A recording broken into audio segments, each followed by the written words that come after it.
Selamat pagi Bapak Ibu Saudara yang dikasihi oleh Tuhan. Pada pagi hari ini kita datang kepada Tuhan sebab kita menyadari kita ada sampai saat ini itu semua karena anugerah Tuhan. Amin. Dan kita mau berikan syukur kita mau berikan pujian kita yang terbaik buat Tuhan. Kita mau sembah Dia pada pagi hari ini. Dan sebelumnya kita akan memulai awal ibadah kita dengan doa. Kita akan berdoa.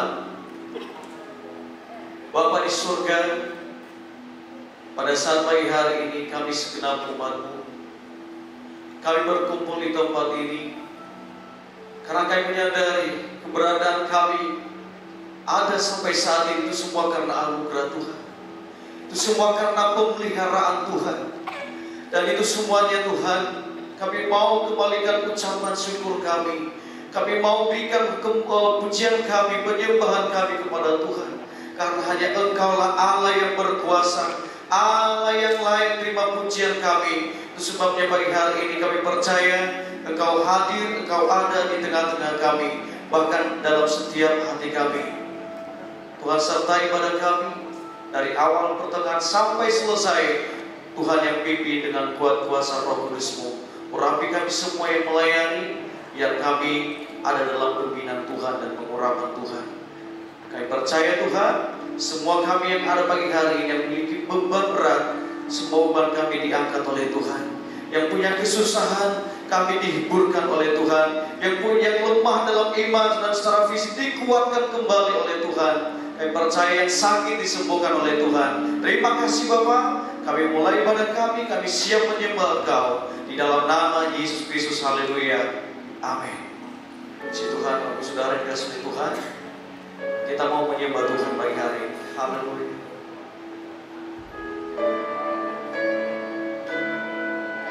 Haleluya.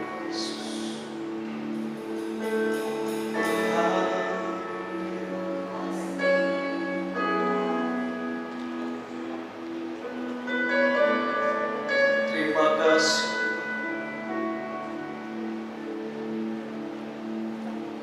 Masuk hadirat-Mu Tuhan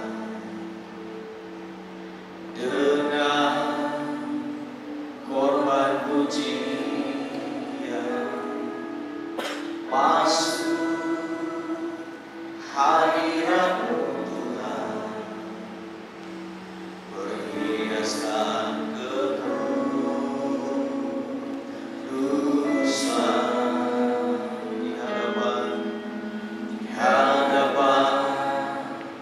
Hadirat-Mu Tuhan,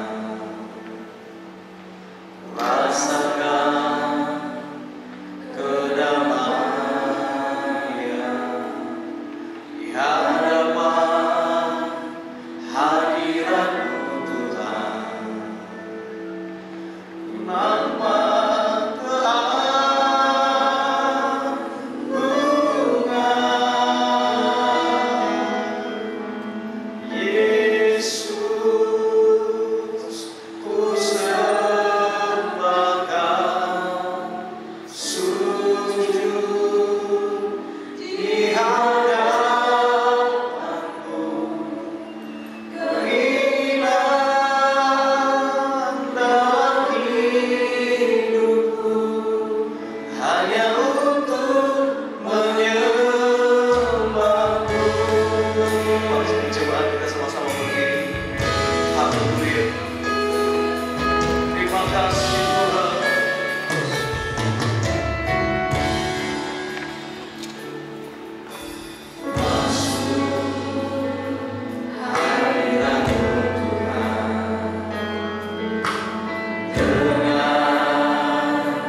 pujianmu yang terbaik bagi Tuhan. Berikan penyembahanmu yang terbaik buat Tuhan. Haleluya.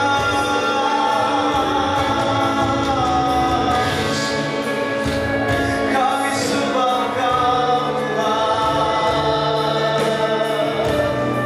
Haleluya.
Yesus kami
sorak-sorai bagi Tuhan.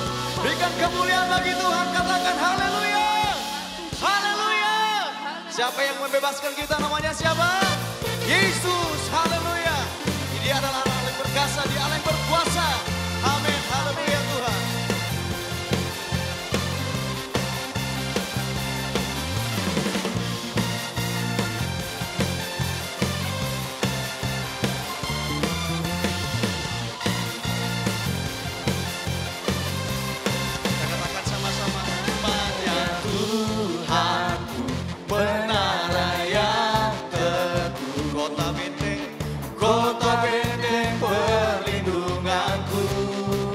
yang perkasa.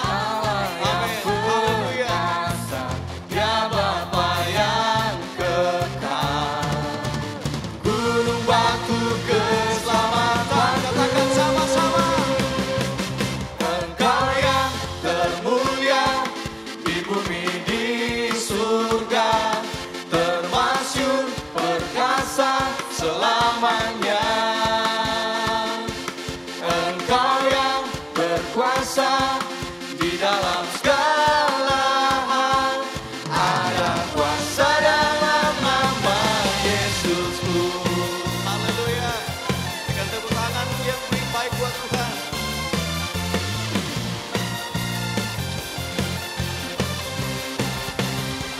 Namanya Tuhan, menara yang teguh, kota benteng perlindunganku. Allah yang perkasa. Allah yang berkasa, Dia Bapa yang kekal. Gunung batu keselamatan. Katakan Engkau yang termulia. Engkau yang termulia di bumi di surga, termasyhur perkasa selamanya. Engkau yang berkuasa di dalam segala hal, ada kuasa dalam nama Yesusku. Engkau yang termulia di bumi di surga, termasyhur perkasa selamanya. Engkau yang berkuasa di dalam segala hal, ada kuasa dalam nama Yesusku. Haleluya. Haleluya. Ada kuasa dalam nama Yesus. Amin. Haleluya.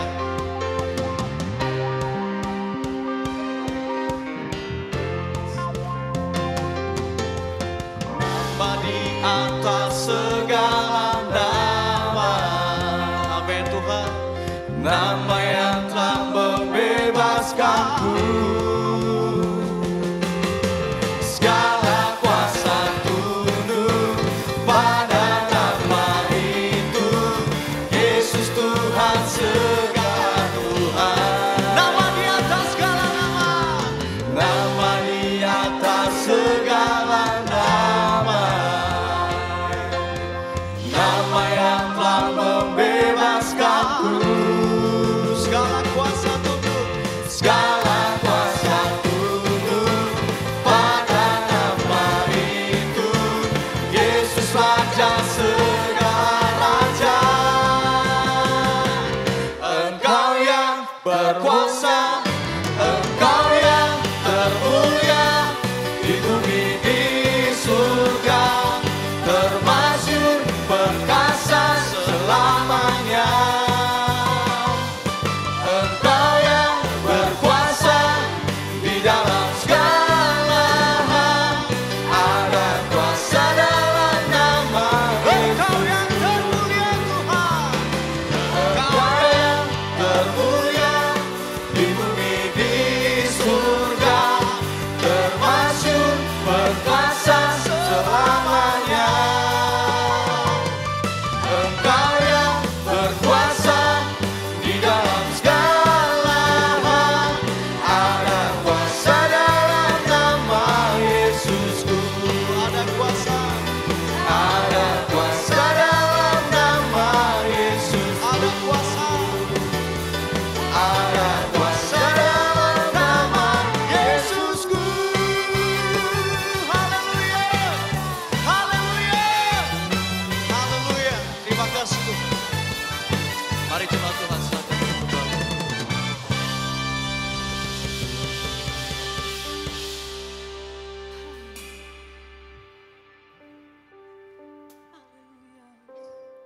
Terima kasih Tuhan. Terima kasih. Kami sungguh percaya. Engkau Allah yang berkuasa. Haleluya.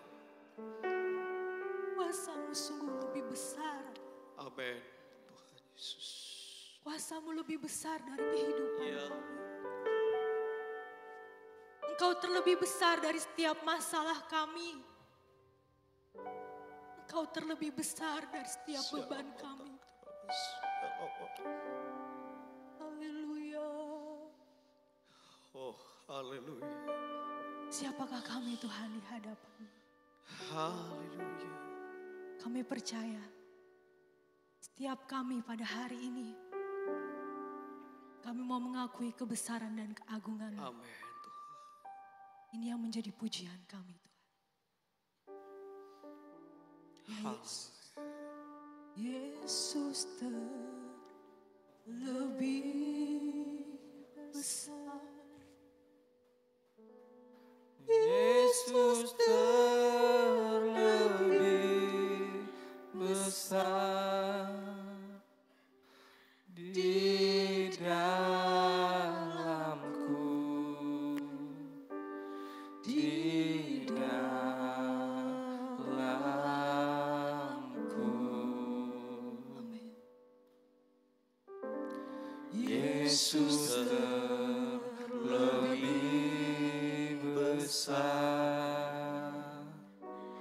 Yesus terlebih besar di dalamku selama-lamanya. Dengan sepenuh hati, mari jemaat Tuhan. Yesus terlebih besar. Yesus terlebih besar di dalamku, di dalamku. Yesus Kau besar. Yesus terlebih besar. Yesus terlebih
Yesus, dengarkan suara-Mu.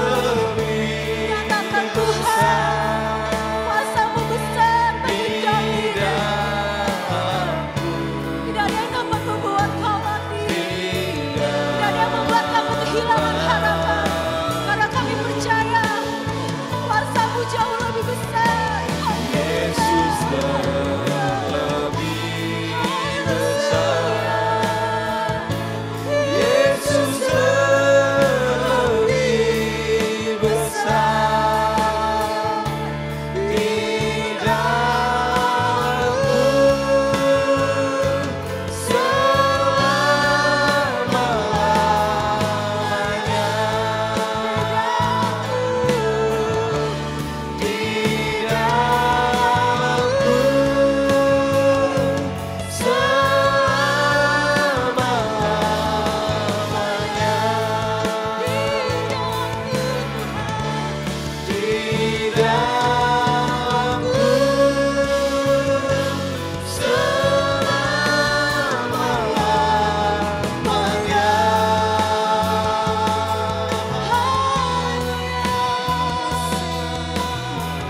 Terpujilah Engkau. Terima kasih Tuhan. Kami perlu kuasa-Mu mengalir atas setiap kami. Kami percaya Engkau Allah yang ajaib. Engkau Allah yang dahsyat.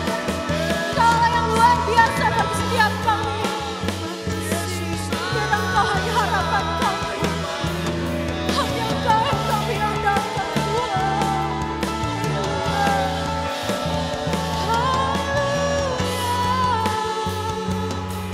Terima kasih Tuhan. Terima kasih. Terima kasih. Terima kasih. Haleluya. Haleluya. Ini yang menjadi pernyataan kami Tuhan. Bahwa di dalam kami ada kuasa Roh Kudus yang bekerja sangat besar. Yang terus menguatkan kami. Yang terus memimpin kami. Yang terus meneguhkan iman kami di dalam Engkau. Apapun yang kami alami saat ini Tuhan. Kami tahu Engkau adalah Allah yang besar. Amin. Allah yang sanggup mengatasi setiap masalah kami. Allah yang sanggup menanggung setiap beban kami. Amin. Haleluya. Tuhan, pada saat pagi hari ini, Engkau tahu setiap kerinduan kami. Kami sadar Tuhan tanpa Engkau kami bukan siapa-siapa. Oleh sebab itu kami perlu kebenaran firman-Mu. Amin. Kami perlu kebenaran firman-Mu dan perkataan firman-Mu yang senantiasa meneguhkan iman kami, menguatkan iman kami, membebaskan kami dari setiap persoalan kami. Haleluya, haleluya. Oleh sebab itu Bapa, biarlah Tuhan, Kau persiapkan setiap hati kami, persiapkan telinga kami dan fokus kami untuk kami datang menyembah. Terima kasih Tuhan, urapi hamba-Mu, urapi setiap kami. Kami siap mendengarkan kebenaran firman. Hanya di dalam nama Tuhan Yesus Kristus. Haleluya. Amin. Silakan duduk.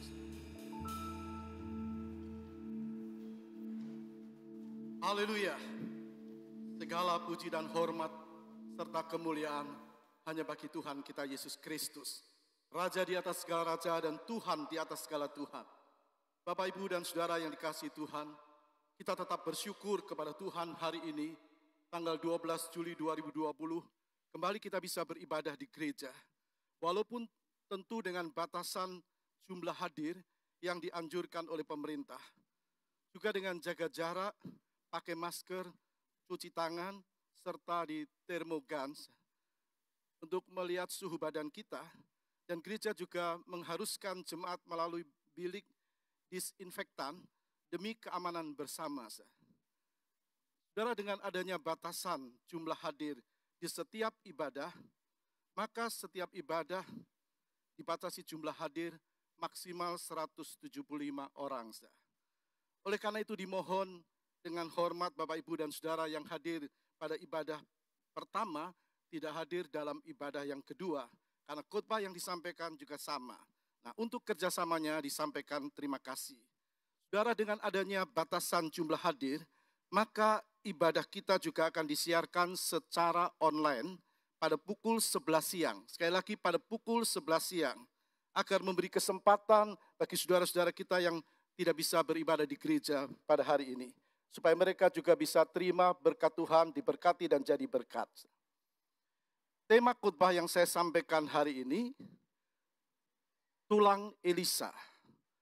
Tulang Elisa. Bicara tentang tulang, apa itu tulang? Tulang atau disebut etsim atau osteon, itu adalah bagian dasar dan paling tahan dalam tubuh manusia.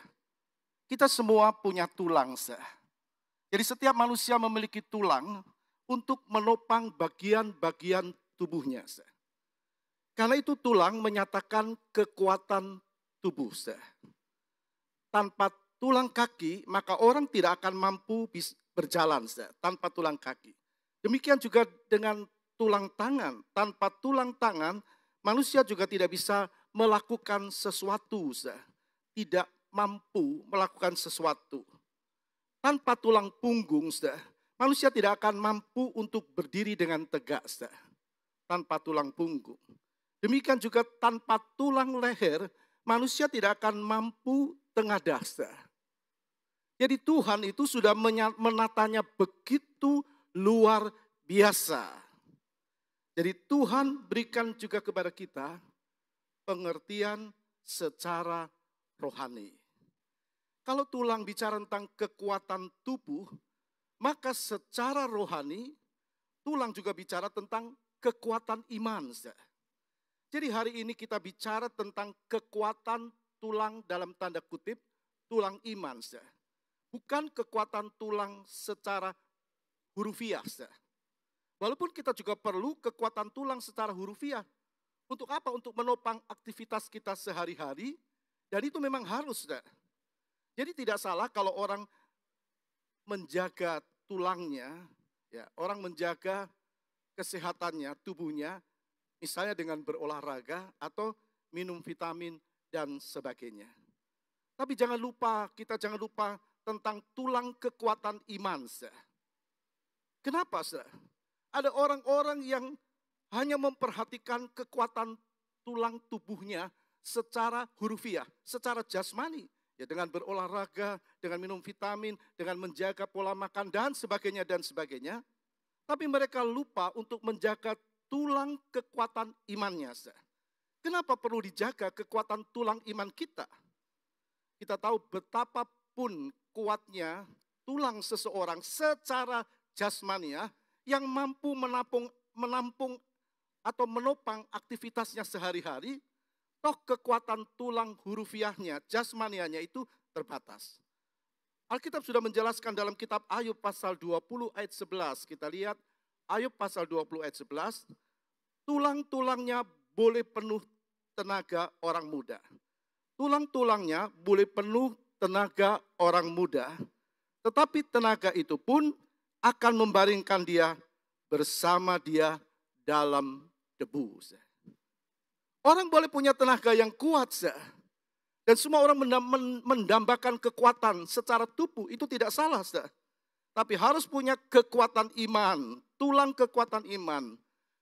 Sekuat-kuatnya seseorang, toh akhirnya meninggal dunia. Dalam Pengkhotbah pasal 3 jelas dikatakan ada waktunya orang dilahirkan, ada waktunya orang meninggal dunia. Jadi saudara, walaupun kita memerlukan kekuatan tulang secara jasmania, kita juga perlu kekuatan tulang secara rohania. Nah, itu adalah bicara tentang tulang iman. Nah, kalau kita bicara tentang tulang iman, maka kita perlu tulang iman kita itu kuat. Sebab tanpa iman yang kuat, maka seseorang tidak akan mampu berdiri dengan tegak dalam kebenaran firman. Ada banyak orang hanya kuat secara jasmani, tidak kuat secara rohani. Jadi kita perlu kekuatan tulang iman itu supaya kita bisa berjalan dengan benar dan menjadi pelaku firman. Bisa melakukan kebenaran firman. Kalau tidak kuat tulang imannya, dia tidak akan mampu menengadah. Artinya berserah. Kalau orang tidak mampu tengadah kepada Tuhan, tidak mampu berserah kepada Tuhan, maka yang keluar adalah omelan, gerutuan. Tidak mampu tengadah dan berserah kepada Tuhan. Jadi dia juga tidak akan mampu melayani Tuhan. Sebab dia akan melayani dengan kekuatan diri sendiri.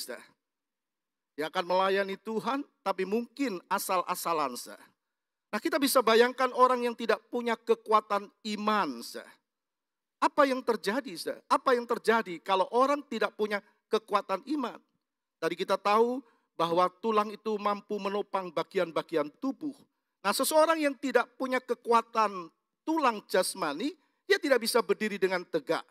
Begitu juga dengan secara rohani. Orang tidak akan mampu berdiri tegak rohaninya tanpa ditopang iman. Maka jadilah dia seorang yang tidak mampu menjadi pelaku firman. Jangan sampai ada orang Kristen yang seperti ini. Bertahun-tahun ikut Tuhan, tulang jasmaninya yang kuat, rohaninya tidak kuat.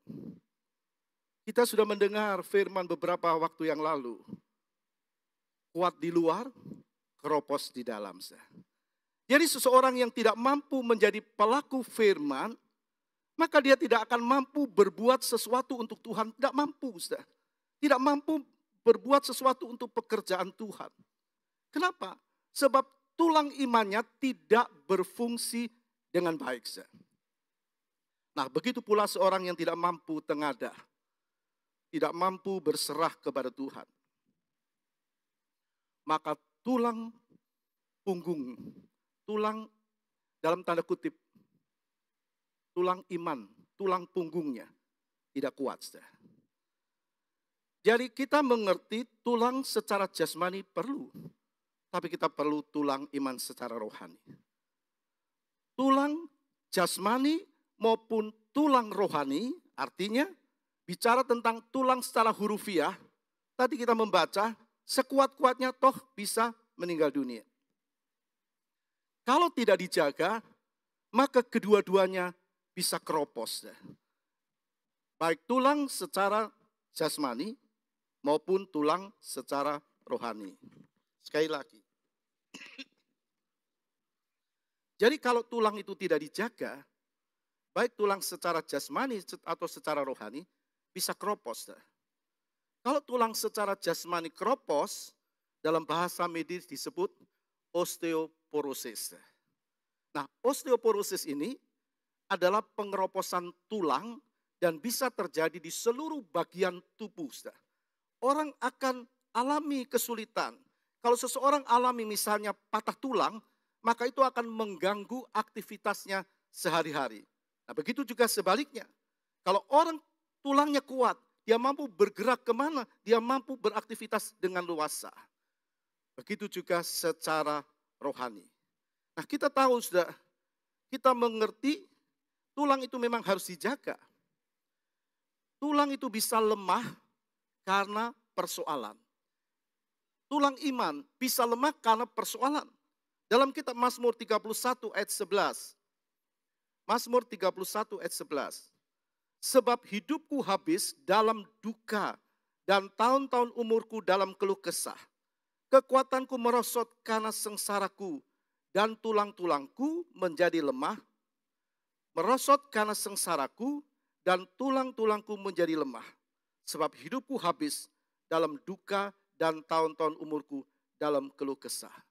Jadi persoalan itu bisa membuat tulang iman seseorang itu lemah. Begitu juga dengan secara jasmaniah. Orang yang tulangnya lemah dalam arti kata secara jasmaniah, itu akan juga berdampak dengan merosotnya kekuatan tubuh. Jadi orang yang katakan tidak bisa keluar dari persoalan, bisa berdampak dengan merosotnya kesehatan tubuh. Jadi kita melihat kaitan antara tulang secara jasmani dan tulang secara rohani. Kita perlu kekuatan tulang jasmani, tapi kita sangat perlu kekuatan tulang secara rohani. Kalau rohani seseorang terganggu dengan adanya persoalan, itu bisa membuat dampak kesehatan tubuhnya merosot. Bisa berdampak kesehatan tubuhnya merosot. Jadi saudara bisa melihat kesehatannya terganggu. Yang terus keluar dari mulutnya adalah keluhan, dan sebagainya. Ada yang cemberung. Katakan ada yang murung. Ada yang cemberut. Karena persoalan yang tidak terpecahkan. Bahkan ada yang wajahnya kelihatan lebih tua dari usianya. Karena persoalan, karena masalah. Nah begitu sekali lagi secara rohani. Secara rohani. Bicara tulang secara rohani, seseorang yang tidak memiliki tulang rohani yang kuat, tidak akan mampu berkarya untuk Tuhan dan pekerjaannya. Dengan kata lain, pelayannya atau katakan apa yang dikerjakan, pelayanannya bisa asal-asalan, misalnya asal melayani, asal berkorban, asal ke gereja dan sebagainya. Tidak ada kesungguhan dalam pelayanan.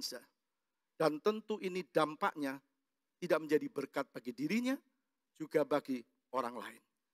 Jadi memiliki tulang yang kuat, tulang iman yang kuat itu sangat-sangat perlu. Mari kita lihat apa yang kita lihat dan dengar pada hari ini. Tulang Elisa. Apa itu tulang Elisa? Kita lihat ayat pokok kita terambil dalam kitab 2 Raja-Raja, pasal 13, ayat 21. 2 Raja-Raja 13 ayat 21. Pada suatu kali orang sedang menguburkan mayat. Ketika mereka melihat gerombolan datang, dicampakkan merekalah mayat itu ke dalam kubur Elisa. Lalu pergi. Dan demi mayat itu kena kepada tulang-tulang Elisa. Maka hiduplah ia kembali dan bangun berdiri. Jadi dikisahkan ada satu waktu orang sedang menguburkan mayat. Waktu mereka sedang mengusung mayat itu, tiba-tiba datang gerombolan untuk menyerang mereka. Karena ketakutan, maka mereka mencampakkan mayat itu ke dalam kubur Elisa. Elisa sudah meninggal. Dia sudah menjadi tulang-tulang. Lalu dikatakan bahwa mayat itu kena kepada tulang-tulang Elisa. Maka hiduplah kembali dan bangun berdiri. Sudah mati, kena tulang-tulang Elisa, lalu hidup kembali. Setelah kita bisa mengerti kuburan pada waktu itu, ada di celah-celah gunung, di goa, mereka lalu ditaruh. Dan kita melihat waktu orang itu mau dikuburkan, karena gerombolan datang, dilempar. Lalu ditinggal pergi karena ketakutan. Dan mayat itu kena tulang-tulang Elisa. Dan bangun, hidup, lalu berdiri. Kita berkata, aneh ya? Apakah aneh? Tidak. Tidak ada yang aneh. Apa yang ditulis dalam Alkitab adalah benar-benar terjadi. Apa yang dikatakan firman Tuhan benar-benar terjadi. Amin. Beri kemuliaan bagi Tuhan. Tidak ada yang mustahil bagi Tuhan. Karena Alkitab tidak pernah salah. Ini benar-benar terjadi di zaman Elisa. Alkitab tidak pernah keliru. Dalam 2 Timotius pasal 3 ayat 16 berkata, segala tulisan yang diilhamkan Allah memang bermanfaat untuk mengajar, untuk menyatakan kesalahan, untuk memperbaiki kelakuan, dan untuk mendidik orang dalam kebenaran. Jadi Alkitab itu benar dan mendidik orang dalam kebenaran. Supaya orang percaya apa yang firman Tuhan katakan. Mendidik orang dalam kebenaran. Sekali lagi kita mengerti satu kali orang sedang menguburkan mayat. Artinya ada orang yang meninggal. Tidak ada kehidupan. Ada orang yang meninggal, lalu mereka mengusung orang ini. Tidak ditulis nama yang meninggal. Orang-orang itu menguburkan orang yang meninggal, tentu orang yang menguburkan ini orang yang kenal. Sebagaimana orang yang kenal seseorang yang meninggal, dia melayat. Orang-orang ini menguburkan. Mungkin tetangganya, atau orang yang kenal, atau keluarganya. Berarti orang-orang ini memiliki kepedulian, memiliki kasih. Memiliki kasih. Adakah kita memiliki kasih, kepedulian kepada orang lain, tatkala orang lain dalam tanda kutip mati secara rohani? Ketakutan. Bahkan ada yang putus asa. Karena beratnya tekanan yang kita lihat hari-hari ini. Ada orang-orang yang alami PHK. Ada orang-orang yang tidak mampu lagi karena beratnya masalah hari-hari ini kita semua tahu. Tapi ada orang-orang yang punya kasih. Dan itulah yang Tuhan inginkan ada pada kita, ada pada saudara dan saya. Orang-orang ini punya kepedulian. Mereka sedang menguburkan mayat, punya kepedulian, sedang punya kasih. Tahu-tahu datang gerombolan. Saudara jangan heran, kalau engkau punya kasih, orang ada yang tidak senang kepadamu. Gerombolan bisa bicara masalah, persoalan atau orang lain yang tidak senang. Jadi saudara lihat gerombolan ini adalah orang-orang jahat. Tujuannya adalah merampok. Tidak suka. Kita melihat gerombolan datang dan orang-orang itu sampai ketakutan dan lari. Padahal mereka punya kasih, punya kepedulian. Kalau kita sedang punya kasih, punya kepedulian. Lalu orang lain coba merampok kepedulian kita. Dengan kata-kata mereka. Sehingga orang berkata, iya ya. Daripada saya dikata-katain orang, lebih baik saya tidak lakukan ini. Dan sebagainya. Melakukan yang baik. Punya kasih. Punya kepedulian. Tapi datang gerombolan.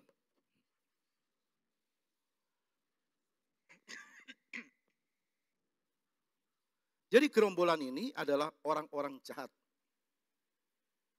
Tujuannya adalah merampok. Jadi sekali lagi ini bicara masalah atau persoalan. Jadi persoalan itu bisa dihadapi seseorang. Dan bisa membuat orang lain ketakutan.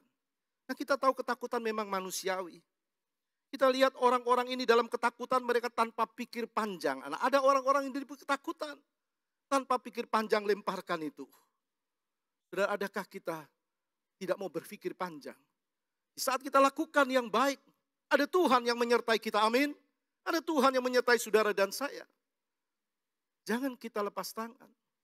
Kembali kepada orang-orang ini, mereka tanpa pikir melemparkan mayat itu ke dalam kubur Nabi Elisa. Berarti orang yang akan dikuburkan itu adalah orang baik. Karena melewati kubur Nabi Elisa. Dalam zaman nenek moyang bangsa Israel, ada tuntutan untuk menguburkan seseorang di kuburan keluarganya. Saya tidak berkata ini keluarganya Nabi Elisa. Tapi paling tidak dia orang yang baik. Nah biasanya orang yang meninggal pada waktu itu dipikul dalam tandu, di atas tandu. Dan kuburannya biasanya terletak di luar kota. Nah kita bisa bayangkan betapa payahnya mereka. Kalau saudara melakukan yang baik terhadap orang lain. Saudara mungkin payah. Bisa payah secara fisik, membantu orang lain. Tapi bisa payah secara psikis. Karena beratnya beban itu. Jadi kita lihat di sini saudara, datang gerombolan. Lalu mereka menjadi ketakutan melemparkan mayat itu ke kubur Elisa. Dan kita mengerti gerombolan bicara masalah, persoalan atau masalah tidak pernah memaklumi orang itu.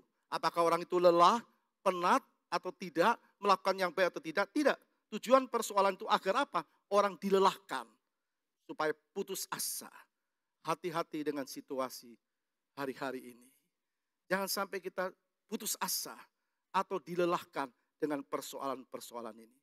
Kembali kita tahu persoalan bicara tentang daging. Nah, daging justru senang kalau melihat seseorang itu dalam kelelahan. Karena sedang diterpa persoalan. Persoalan dia cari orang yang kelelahan. Seperti dalam dunia binatang, singa selalu mencari, mengincar yang dapat binatang yang luka, yang katakan masih belum kuat berjalan, atau sesuatu terjadi di dalam dirinya. Itu yang diterkam oleh singa. Nah saudara, iblis itu seperti singa, mau memangsa siapa yang dapat dimangsa, dicari yang luka, yang lemah, yang letih, dan yang tidak berdaya.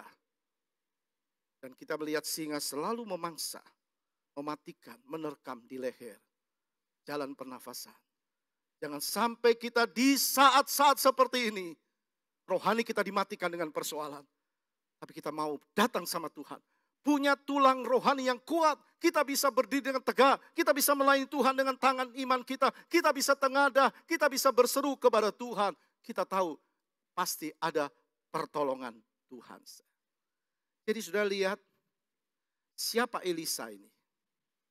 Nah, siapa Elisa? Tadi dikatakan dilemparkan di kuburan Elisa, tulang Elisa. Elisa atau disebut Elisha atau Elisaios adalah seorang nabi pada abad ke-9 sebelum Masehi. Nah, arti namanya adalah juru selamat. Jadi kita bisa mengerti dari arti namanya menjelaskan kekuatan iman Nabi Elisa. Dari namanya menjelaskan kekuatan imannya. Dia adalah seorang yang berasal dari Ebel Mehola. Dia seorang yang berasal dari Ebel Mehola, itu ada di lembah Yordan dan rumahnya itu di Samaria. Kalau kita melihat Elia, katakan dekat dengan Elisa atau Elisa dekat dengan Elia, itu mengingatkan Musa dan Yosua. Bagaimana Yosua abdi Musa dekat dengan Musa, menjadi pelayannya. Elisa menjadi pelayan Elia. Yosua menjadi hambanya Musa. Jadi kita lihat Elisa ini menunjukkan ketaatannya akan rencana Tuhan. Rencana Tuhan adalah rencana yang baik. Rencana yang penuh dengan harapan, amin. Penuh dengan harapan, penuh dengan pertolongan. Mari kita mau berjalan dengan rencana Tuhan. Jangan dengan rencana kita. Elisa tahu waktunya Tuhan. Yosua tahu waktunya Tuhan. Elisa tahu waktunya Tuhan. Tuhan memanggil Elisa waktu Elisa masih muda. Melalui Elia, maka Tuhan memanggil Elisa. Jadi pelayanannya itu lebih kurang 50 tahun. Meliputi 6 pemerintahan raja-raja. Ada Raja Ahab, ada Ahasia, ada Yoram, ada Yehu, Yoahas, dan Yoas. Nah, dia meninggal pada saat pemerintahan Raja Yoas. Dia meninggal kira-kira usia 90 tahun pada masa pemerintahan Raja Yoas. Mari kita ikuti perjalanan Nabi Elisa. Jadi mulai dari terima panggilan Tuhan sampai tugasnya selesai. Dari terima panggilan Tuhan sampai tugasnya selesai atau meninggal dunia. Kita lihat Elisa dipanggil Tuhan melalui Elia dalam 1 Raja-Raja 19 ayat 19. Setelah Elia pergi dari sana, ia bertemu dengan Elisa bin Safat yang sedang membaca dengan 12 pasang lembu, sedang ia sendiri mengemudikan yang ke-12. Ketika Elia lalu dari dekatnya, ia melemparkan jubahnya kepadanya. Jadi saudara lihat, dia sedang membaca 12 pasang lembu. Ini menunjukkan dia seorang pekerja, bukan cuma rajin, tapi pekerja yang tangguh. Jarang orang membaca dengan 12 pasang lembu, berarti ada 24 lembu. Pasti membutuhkan keterampilan, membutuhkan keterampilan dan kekuatan. Pekerjaan ini tidak mudah, pekerjaan ini berat. Kita lihat Elia melemparkan jubahnya. Jubah bicara tentang kuasa. Bukan kuasanya Elia, kuasanya Tuhan. Karena Elia terima kuasa itu dari Tuhan. Maka Elisa tahu dan perlu kuasa itu karena dia tahu itu dari Tuhan. Jadi kembali bahwa waktu dipanggil oleh Tuhan, Elisa sedang membaca 12 pasang lembu. Dia seorang pekerja yang rajin, tangguh, dan dia tetap terampil. Saudara. Apa maknanya untuk saudara dan saya? Apa maknanya untuk kita orang-orang yang percaya? Kita tahu Tuhan selalu dan hanya mau memakai orang-orang yang rajin dan bukan yang malas. Orang yang rajin, bukan orang yang malas. Sebab kemalasan itu adalah langkah mundur. Kemalasan adalah langkah mundur. Tidak mungkin orang malas bisa maju, tidak mungkin. Orang malas tidak akan pernah bisa maju dalam bidang apapun. Amsal 26 menulis dalam ayat 14. Seperti pintu berputar pada engselnya, demikianlah si pemalas di tempat tidurnya. Jadi cuma di situ-situ saja. Jadi Kristen ya tidak bertumbuh. Berapa tahun ikut Tuhan ya tidak bertumbuh rohaninya. Tidak menjadi pelaku firman. Orang yang malas bukan cuma tidak pernah bisa maju. Orang malas juga tidak akan bisa kenyang. Orang malas juga tidak akan bisa kenyang. Amsal 19 ayat 24. Si pemalas mencelup tangannya ke dalam pinggan, tetapi tidak juga mengembalikannya ke mulutnya. Ada kerinduan, mau maju, mau melayani, mau bekerja untuk Tuhan, sungguh-sungguh. Cuma mencelupkan, tapi tidak memasukkan ke mulutnya. Bagaimana bisa kenyang? Cuma di tangan, tidak dimasukkan ke mulut, bagaimana bisa kenyang? Itu sama dengan hanya teori dan tidak praktek. Nah, begitu pula dengan sisi rohani. Orang yang malas juga tidak pernah bisa kenyang dengan firman Tuhan. Dia tidak terima firman Tuhan, cuma dengar firman Tuhan. Dia cuma celupkan tangannya di pinggan, tapi makanan itu tidak masuk di mulutnya. Firman tidak masuk dalam hatinya. Maka firman kita bisa melihat tidak menjadi bagian dalam hidupnya. Tidak pernah bisa kenyang. Makan firman untuk diri sendiri saja malas. Cuma celup tapi tidak mau masukkan di mulut. Untuk diri sendiri malas. Apalagi untuk menolong orang lain jadi tidak mungkin. Tuhan tidak akan pakai orang yang malas. Itu sama dengan iman tanpa perbuatan. Kalau kita mau lakukan sesuatu pasti ada jalan. Tuhan pasti buka jalan. Tuhan pasti berkati. Dan yang kedua kita melihat Tuhan perlengkapi Elisa dengan kuasa Elia. Dalam 2 Raja-Raja 2 ayat 14. Ia mengambil jubah Elia yang telah terjatuh itu. Dipukulkannya ke atas air itu sambil berseru. Di manakah Tuhan Allah Elia? Ia memukul air itu lalu terbagi ke sebelah sini dan ke sebelah sana. Maka menyeberanglah Elisa. Tuhan yang beri kuasa kepada Elisa. Dia membelah sungai Yordan menjadi 2 bagian seperti yang pernah dilakukan oleh Elias. Jadi kita lihat Tuhan berikan kuasa juga kepada Elisa. Dan yang ketiga, Tuhan perlengkapi Elisa dengan mujizat. Dalam 2 Raja-Raja 2 ayat 21 dan 22. Kemudian pergilah ia ke mata air. Kemudian pergilah ia ke mata air mereka. Dan melemparkan garam itu ke dalamnya. Serta berkata, beginilah firman Tuhan, telah kusehatkan air ini, maka tidak akan ada lagi terjadi, tidak akan terjadi lagi olehnya kematian atau keguguran bayi. Demikianlah air itu menjadi sehat sampai hari ini, sesuai dengan firman yang telah disampaikan Elisa. Apakah Elisa yang menyehatkan? Tidak. Tuhan pakai Elisa. Tuhan pakai orang yang rajin, orang yang sungguh-sungguh. Mujizat itu milik Tuhan. Dia sumber mujizat. Dia pembuat mujizat. Amin. Beri kemuliaan bagi Tuhan. Dia tetap ada. Dia pembuat mujizat. Dia akan menolong saudara dan saya. Elisa cuma alat. Demikian juga dengan kita. Semua orang percaya. Tuhanlah yang memperlengkapi Elisa. Tuhanlah yang memperlengkapi orang percaya. Tuhanlah yang memperlengkapi saudara dan saya dengan mujizat. Kita lihat terus yang keempat. Waktu tugasnya sebagai nabi selesai. Dalam 2 Raja-Raja 13 ayat 20a. Sesudah itu matilah Elisa lalu ia dikuburkan. Kita tahu setiap manusia bisa alami kematian. Mati. Tapi hidup ini adalah kesempatan. Kita mau lakukan yang memuliakan Tuhan. Kita lihat Elisa hidup sebagai seorang nabi. Dan dia mati sebagai seorang nabi. Jangan sampai kita jadi anak Tuhan. Waktu meninggal dunia, bukan anak Tuhan. Kehilangan keselamatan untuk selama-lamanya. Elisa hidup sebagai seorang nabi dan mati sebagai seorang nabi. Elisa hidup takut Tuhan dan dia mati pun akhir hidupnya tetap takut Tuhan. Selagi hidup, Elisa dipakai oleh Tuhan. Waktu mati, dia diingat oleh orang. Jadi ada orang-orang yang ingat kepada orang-orang yang mendahului. Bukan salah. Waktu hidup katakan Elisa jadi alatnya Tuhan. Waktu mati tetap dikenang sebagai seorang yang memuliakan Tuhan. Hidupnya seperti ini yang Tuhan mau, hidup seperti ini. Kita tahu kenapa? Karena orang tahu itu kuburnya Elisa, dia dikenang.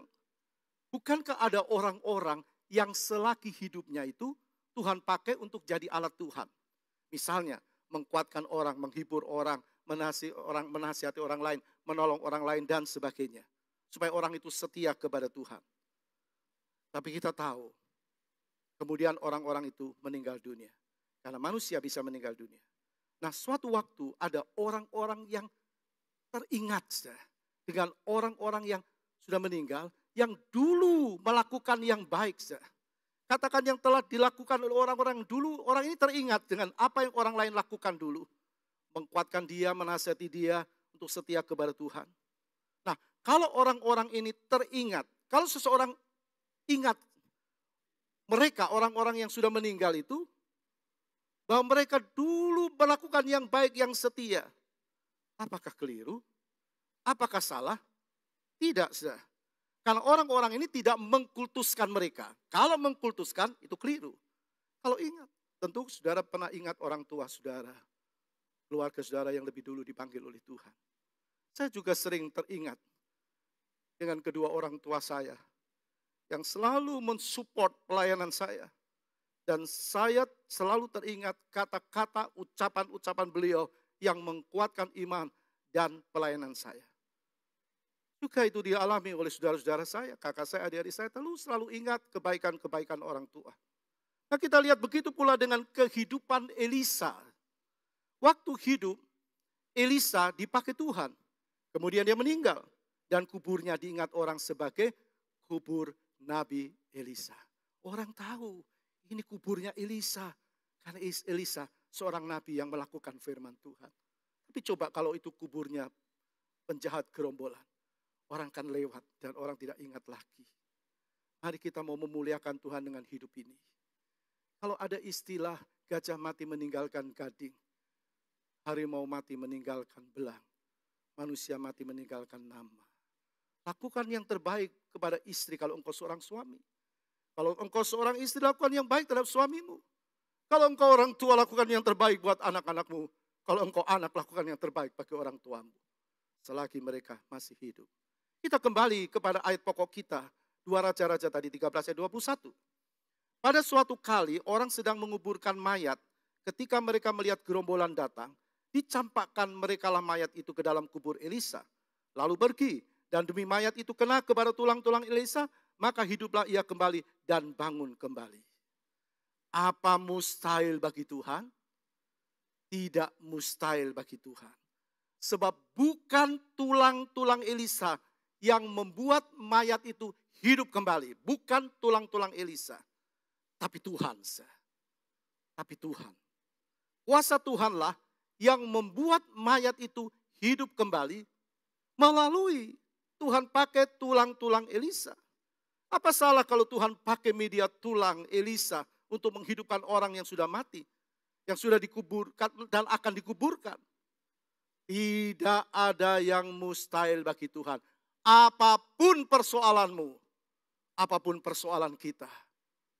Sudah mau dikubur, bisa hidup kembali. Mungkin kau berkata, kondisi tubuhku, fisikku, keluargaku, pekerjaanku, seperti hampir masuk liang kubur.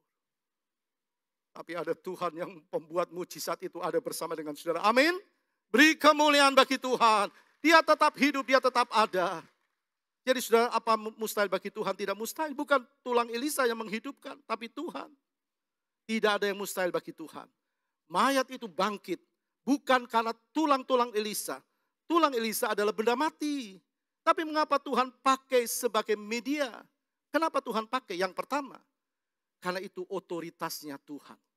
Kita tidak bisa melanggar otoritasnya Dia. Karena itu haknya Tuhan. Tuhan bisa berbuat apapun sesuai dengan kehendaknya. Yang pertama karena otoritasnya Tuhan. Dan yang kedua, Tuhan pakai tulang-tulang Elisa. Karena waktu Elisa hidup di dunia, hidupnya jadi alatnya Tuhan. Memuliakan Tuhan. Amin. Saudara dan saya, mungkin ada orang-orang yang sudah mendahului kita. Bukankah kita seringkali tahu-tahu kita ingat kebaikan Dia. Luar biasa ya Dia, orangnya baik. Tentu kita pernah ingat seperti ini, saudara. Jadi kita melihat di sini, bukan tulang-tulangnya Elisa, tapi Tuhan pakai tulang itu. Untuk apa? Memuliakan namanya. Jadi kalau orang teringat orang lain yang berbuat baik terhadap dia, yang pernah membuat dia setia kepada Tuhan, itu mendorong dia kembali. Oh iya, dia sudah di sorga. Aku mau setia supaya aku sampai di sana. Bukankah saya seringkali juga pernah bersaksi kepada saudara? Waktu ayah saya dipanggil Tuhan, saya baru selesai dari sekolah Alkitab. Saya dan adik-adik saya lihat sendiri ayah saya waktu dia alami koma. Tahu-tahu dia sadar pagi hari, bisa mengucapkan terima kasih kepada jemaat. Kemudian tidak sadar lagi dan sorenya dipanggil Tuhan. Lalu ibu saya, saudara-saudara, istri saya juga semua melihat tidak ada apa-apa. Masih ada duduk di sofa, di ruang tamu. Saya berkata, "Ma, apa? Mau tidur?" "Enggak, nanti kalau sudah ngantuk tidur." Berapa menit kemudian dia masuk kamar. Lalu saya dengar dari adik saya bilang, Mama sedang katakan nafasnya tersenggal-senggal. Dan saya masuk, saya menjerit, saya berdoa, saya mohon sama Tuhan. Saya ajak mama menyanyi. Saya ajak 2 lagu. Darahnya amat kuasa. Amin, amin, darahnya. Bilurnya sungguh heran. Amin, amin, bilurnya sungguh heran. Lalu tidak tertutup mulutnya. Tidak ada lagi, saudara. Pulang ke surga. Jadi saudara, kita bisa lihat bahwa kalau seperti orang tua saya, dia setia sampai mati. Saya mau setia sampai mati. Saya mau terus melayani Tuhan. Apakah salah teringat? Enggak. Apa salah tulang-tulang Elisa dipakai Tuhan? Tidak, saudara. Sebab tidak ada yang mustahil bagi Tuhan, saudara. Jadi bukan tulang Elisa, bukan, tapi Tuhan. Juga Elisa membelah sungai Yordan menggunakan jubah Nabi Elia. Bukan jubah Elia yang penuh dengan kuasa. Tapi Tuhan yang disembah Elia dan Elisa adalah Tuhan yang penuh dengan kuasa. Tuhan yang saudara dan saya sembah adalah Tuhan yang penuh dengan kuasa. Jadi kuasa Tuhanlah yang mampu membelah sungai Yordan. Yang kedua, waktu Elisa membangkitkan anak perempuan Sunem. Ayat 35 dari 2 Raja-Raja 4. Sesudah itu ia berdiri kembali dan berjalan dalam rumah itu sekali ke sana dan sekali ke sini. Kemudian meniarap pulalah ia di atas anak itu.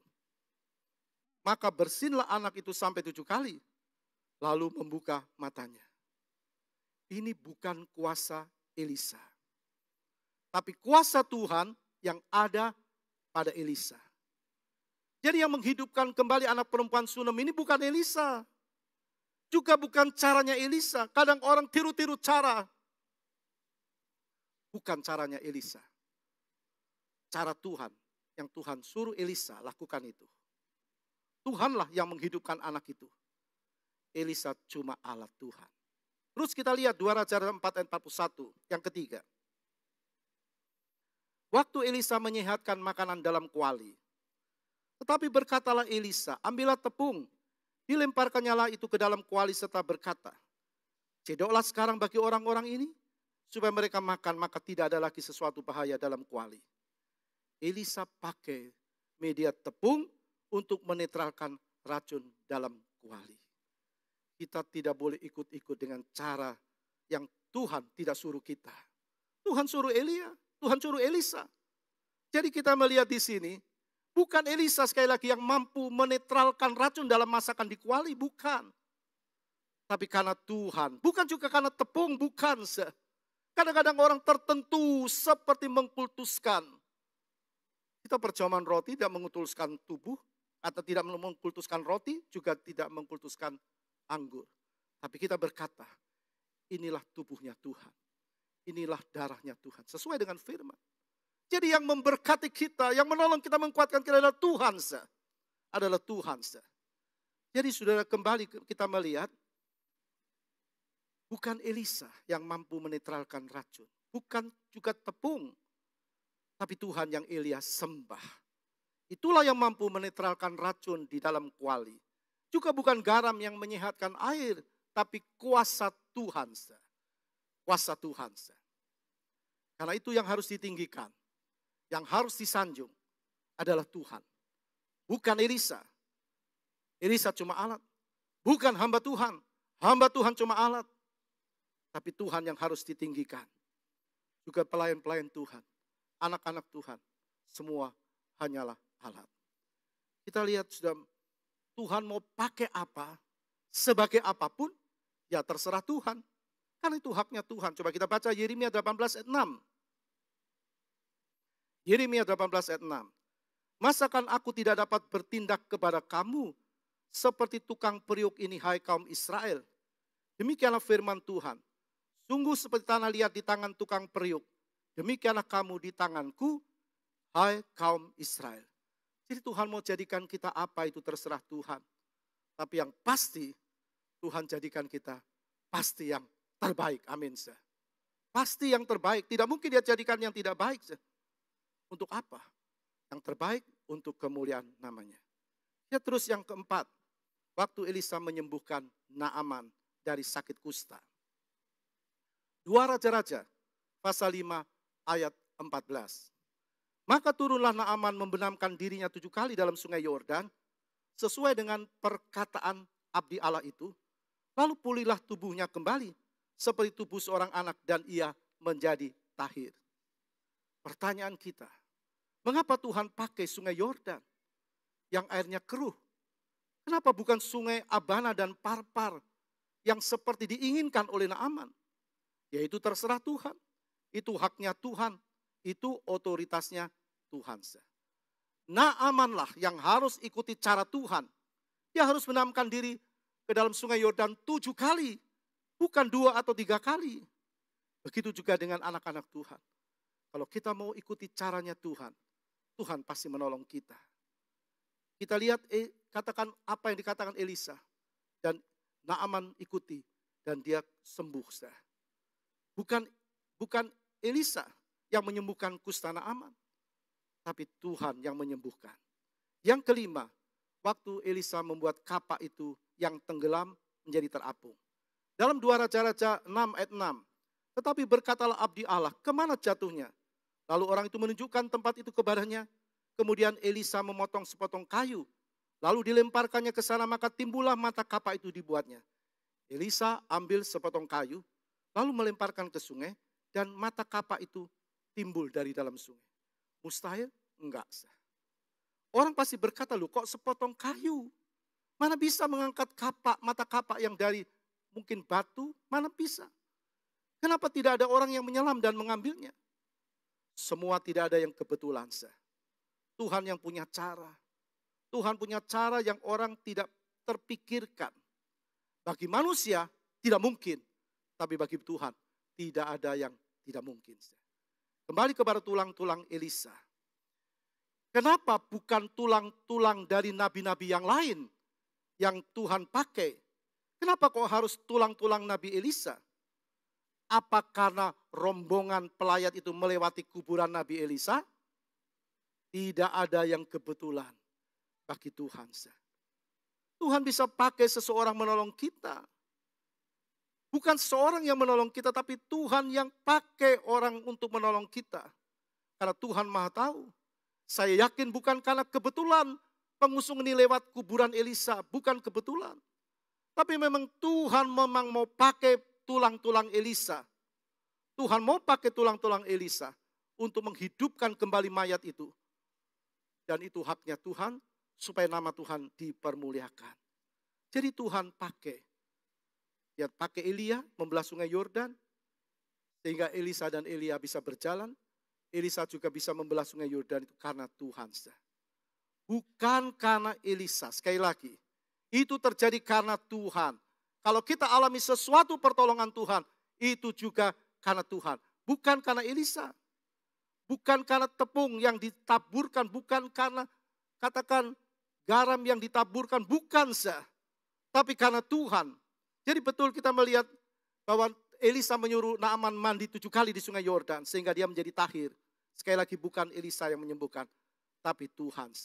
Bukan sepotong kayu. Tapi Tuhan.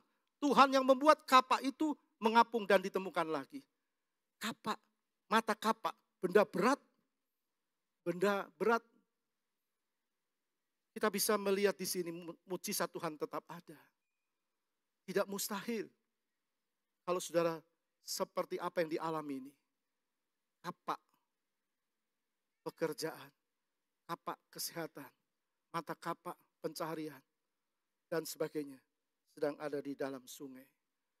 Ada sepotong kayu yang kasar, itulah Yesus Kristus yang disalibkan, itu yang mampu menolong saudara dan saya. Jadi kembali saudara kita lihat semua itu adalah hak dan caranya Tuhan. Semua hanya sebagai alat bagi kemuliaannya. Tuhan yang menghidupkan kembali anak perempuan Sunam. Tuhan yang membuat tidak ada racun dalam kuali. Tuhan yang mentahirkan Naaman dari kustanya. Tuhan juga yang membuat mata kapak itu mengapung kembali.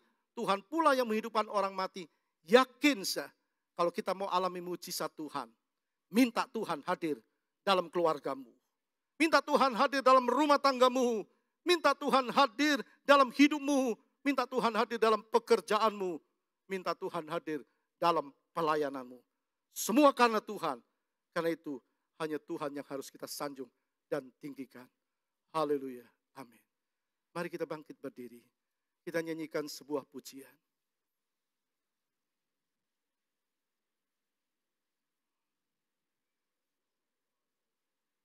Tuhan, Engkau ajaib bagiku. Dia terlalu ajaib bagi saudara dan saya. Dia sangat ajaib. Dan tidak ada yang mustahil bagi dia. Nyanyikan dengan iman. Tuhan, Engkau ajaib bagiku. Haleluya.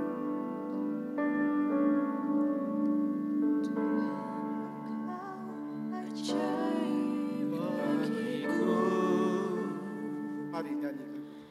Tak ada yang tak mungkin bagimu. Kau yang telah berfirman dan semuanya jadi. Tuhan, Kau ajaib bagiku. Sekali lagi katakan Tuhan, Engkau ajaib. Tuhan, Engkau ajaib bagiku.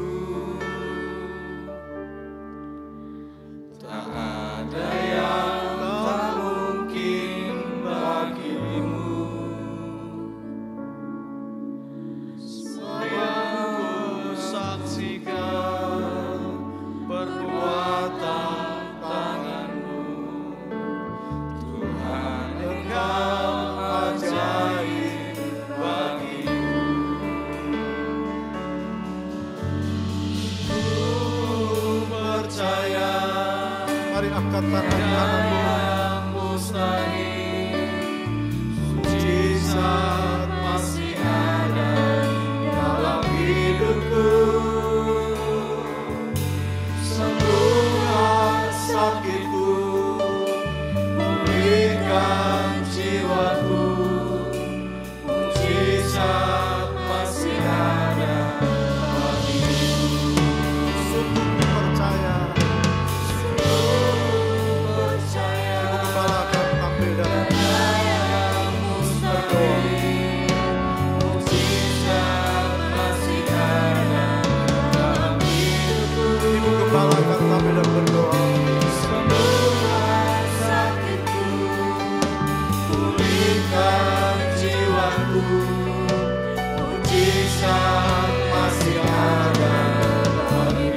katakan.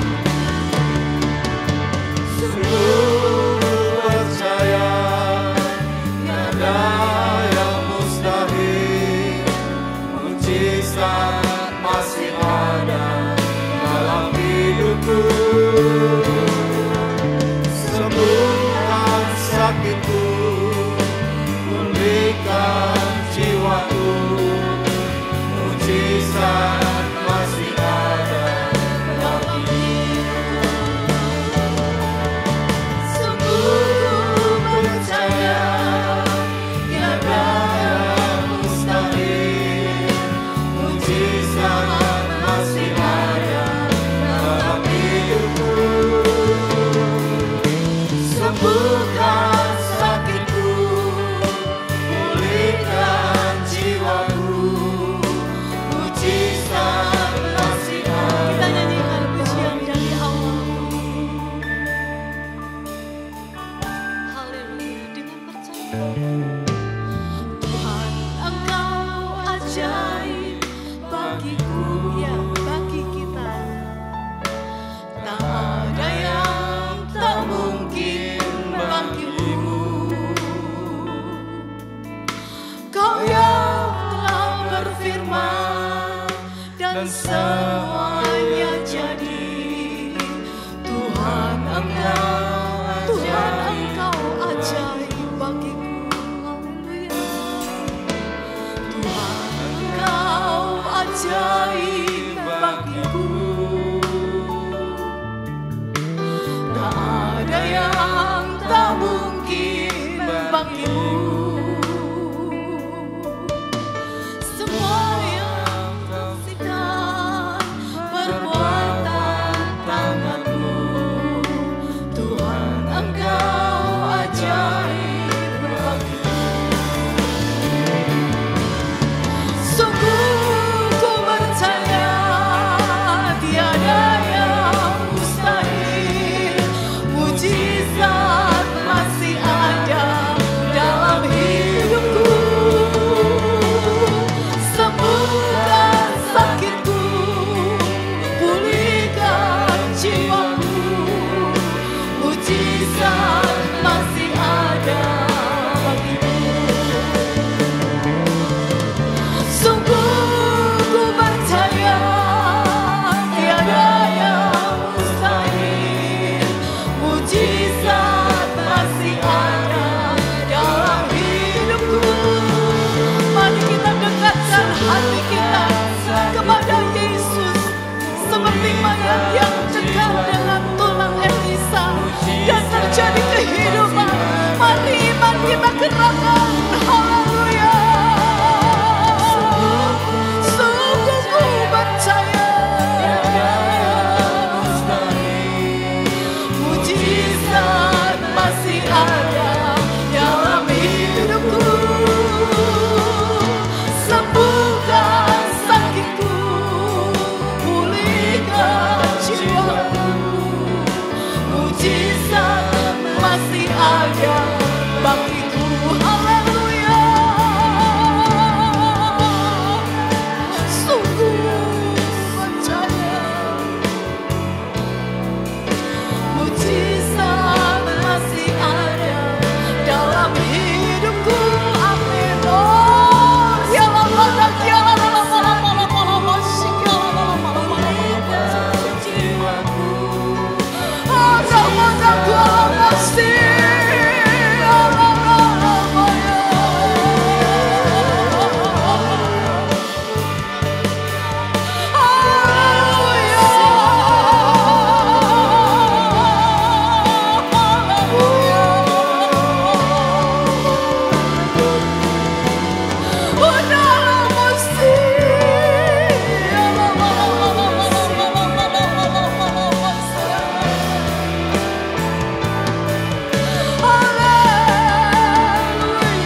melihat ada banyak hal yang membuat kami sulit. Ada banyak hal yang membuat kami terpojok. Ada banyak hal yang seolah dan menurut pemikiran kami tidak mungkin kami alami kebaikan-kebaikan lagi. Tidak mungkin kami alami pertolongan. Tetapi ternyata firman Allah adalah jawaban bagi setiap orang yang menghadapi kesulitan. Ternyata firman Allah adalah jawaban yang disediakan bagi orang yang sedang membutuhkan pertolongan. Terima kasih untuk firman Allah yang diturunkan dari surga, memberi kehidupan bagi orang yang sedang membutuhkan pertolongan. Kami yang tidak dapat bergerak, kami yang tenggelam, kami yang tidak bisa berbuat apa-apa. Tetapi firman-Mu, Roh Kudus-Mu memampukan kami, memberikan kehidupan, membangkitkan semangat kami kembali.